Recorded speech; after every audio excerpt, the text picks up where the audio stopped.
evening. I hope you had a great day and productive day at the conference.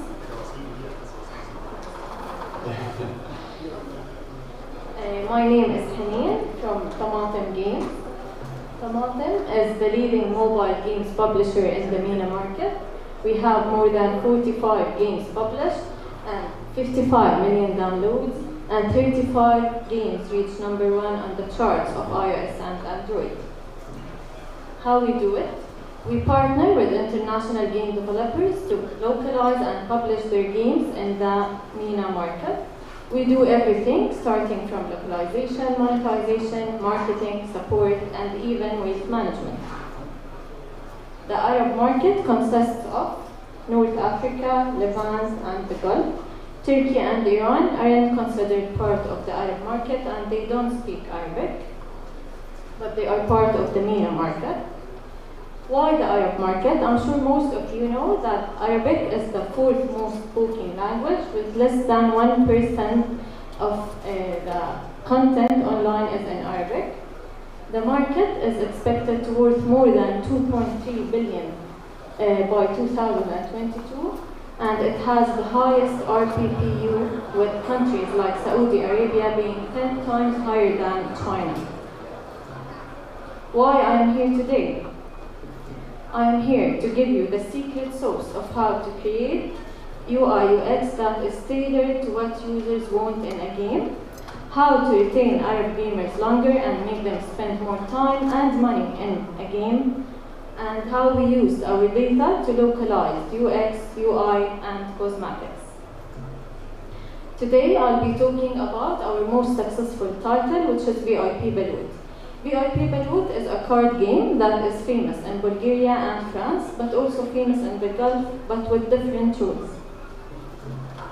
Our game today has more than 1 million monthly active users, and Balut has turned into a social platform, so users can play the famous card game and socialize with their friends into the chat rooms.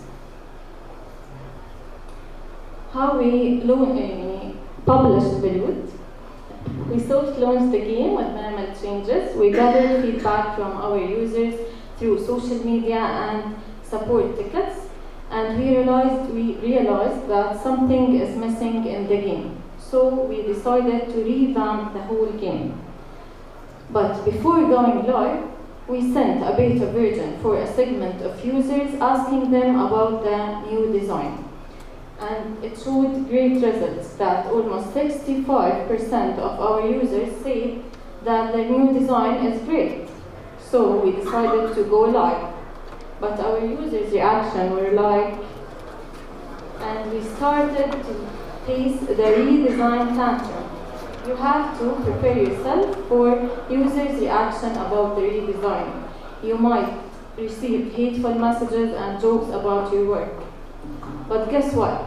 It's not the end of the world. As long as your design is really good, they will get used to the change.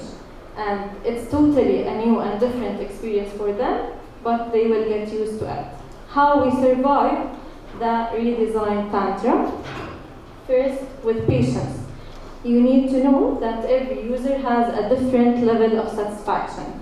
And with being patient, you will not lose the control over the situation. We had our support team over the night guiding the users about the new experiences. And we also added strong tutorials highlighting the new features and teaching the users how to benefit from the new experiences. At the end, everything we have added was requested by the users. Through the redesign process, we came up with 5 tips for data-driven UI UX. The first one is user research. User research is about getting validation of what you are doing, whether it's a whole new game or only adding a feature. You need to add what users need, not what you believe or your team will succeed. You need to keep doing A/B testing between 2 versions at the same time for similar users, and the one with better conversion rate will win. You also need to apply the outside-in design approach, which means taking design and business decisions from users, not from your organizational culture. I'll give you an example of each one later.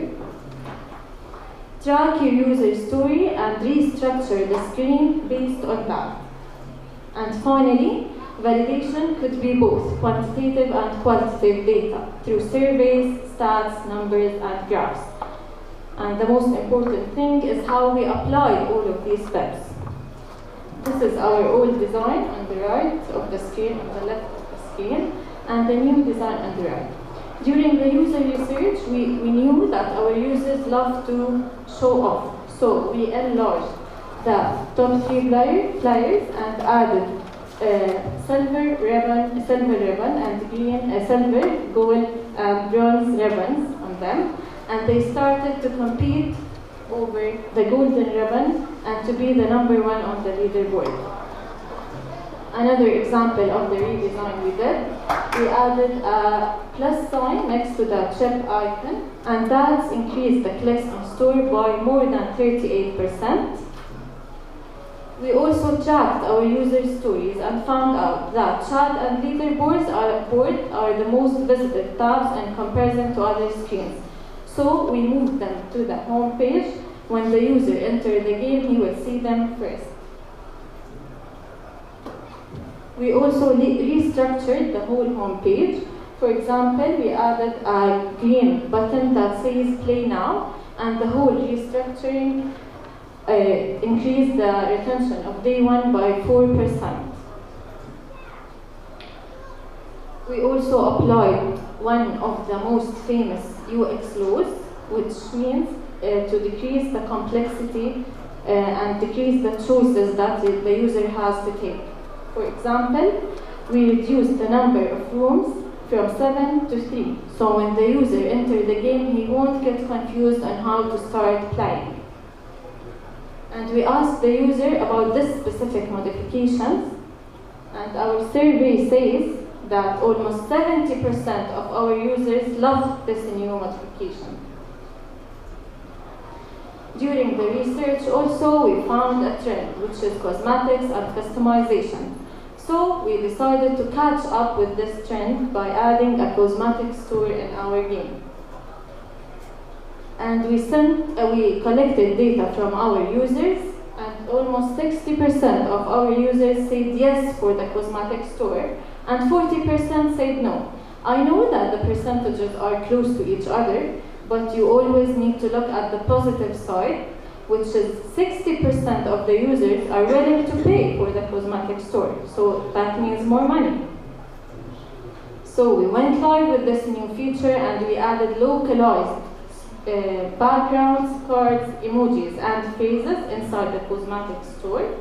And most of them all of them were required by our users. We collected ideas from them through surveys. This is another example on how we localize our cards to fit the market. And also a part of just picking their favorite design, they suggested ideas. For example, this is a football club for Saudi Arabia, and this design was suggested by our users, and it made more than 14% of the overall cards purchases. We also knew how they play in their real life, so we designed cards that are similar to the one they play with. For example, this gold cards made 15% of the overall cosmetics store revenue. What makes our in-game experience unique is that we didn't add a chat inside a session, because the user will get confused playing the card game and chatting with friends. But we found a way to reflect their emotions and experiences through emojis and phrases. For example, this emoji pack made 15% of the overall item emojis purchases. To maintain the success of this feature, we needed to keep doing A/B testing, so we conducted an A/B test with cartoonish drawing style and realistic one, and the realistic one made better purchases than the cartoonish one. The UX team is also part of the monetization of any game. So we keep A/B testing with the in-apps promotions. The one on the right is the old one, and the one on the left is the simplified, the new one, and it made 8 times higher in number of clicks. So these are the ingredients of the secret sauce I mentioned before: user research, A/B testing, outside-in design, tracking your user story and structuring the screen based on it, and surveys, graphs, and numbers, and to use tracking tool to validate your data visualization. And I have a bonus tip for you, which is tips for conducting a survey. You always need to ask the right questions for the right kind of users and validate your data visualization through tracking tools and numbers. The more data you gather, the less mistakes you will make. And also, you need to apply the UX mantra, which is monitor, measure, optimize, and you need to repeat that on a daily basis. So we monitor the numbers, and we measure what are the most popular items on our cosmetic store, and we optimize the design based on that. All of the experiences and features we have added increase the brand loyalty. Users felt that they are contributing on the improvement and the success of the game, and by seeing their ideas going live, and also it increased our revenue by 10%. Thank you so much for being here, and please find my contact details here, and if you have any questions. Thank you. Amazing, thank you very much. As you're about to find out in a moment, we are here at PocketGamer very interested in the MENA region. While we have Hanin on stage, does anyone have any questions about the UX case studies that she's shown us? We've got a couple of minutes, so if anyone has any thoughts or questions. Is that the redesign that you rolled out there? How long ago was that? Has that been established now? No, it's not. How long ago did you roll it out? How long? When did you do it? Since August. In August, okay. Yeah, we launched the new design in August last year.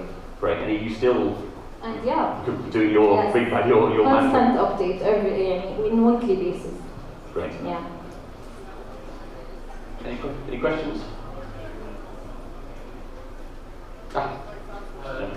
Is there a difference between the Arabic countries, like between one and another, or like they are treated all the same? It depends. If they are from the Gulf, they have special treatment. For example, users from the Gulf love to be treated in a special way and unique way, to have VIP stuff inside the game. So it depends what are your audience and for who you are designing for.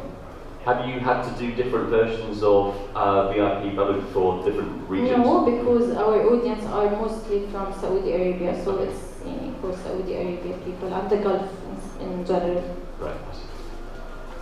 Good. Well, if there's no further, there is one question. A last-minute entry at the back.